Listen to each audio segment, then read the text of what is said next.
Colour છે ગુલાબી colour વાળો? વ.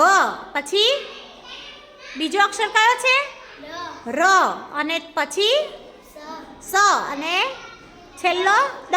ચલો હવે વની લાઈનમાં વ શોધીને ગોળ કરો તો.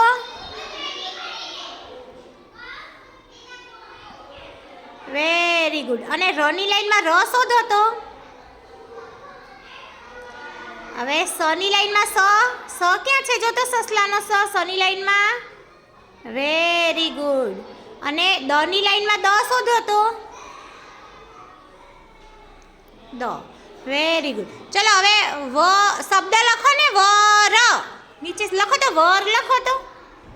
નીચે વ અને ર શબ્દ બનાવો તો. વ નહીં વ લખવાનો ને બાજુમાં ર લખવાનો. કાનો નથી કરવાનો. ર રમકડાનો ર લખો. હા, એ શું લખ્યું તમે? વ ર. Very good. ચલો એમ બીવાનું નહીં. દ સ લખો તો. દડાનો દ અને સસલાનો સ. દ સ. દ પેલા લખવાનો છે. દ. એમ નહીં. દ પેલા લખવાનો દડાનો અને પછી સ લખવાનો. દ સ. થોડો મોટો અક્ષર કરો ને. ચાલશે. સ કરો. સ કરી નાખો. સરસ. વ્યવસ્થિત આમ દેખાવું જોઈએ બેટા. સ. Very good. ચલો હવે સ ને ર. સર. આપણે સર આવ્યા છે ને નવા, તો સ લખો પેલા. સ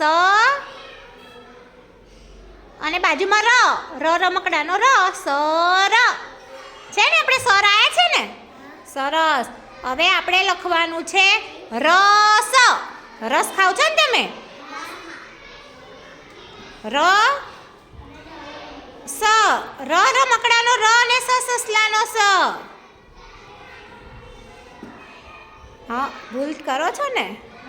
વેરી ગુડ. હવે આ છે ને આપણે જુદું જુદું લખવાનું હોય. તમે આજે ભેગું લખ્યું ને, હવે ફરીથી જ્યારે લખો ત્યારે જુદું લખવાનું છે. હા ને.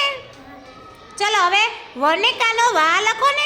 નીચે આ બાજુમાં લખો. બાજુમાં અહીંયા નીચે લખો ને બેટા. નીચે ઘણી જગ્યા છે. વનેકાનો વા કરો ને.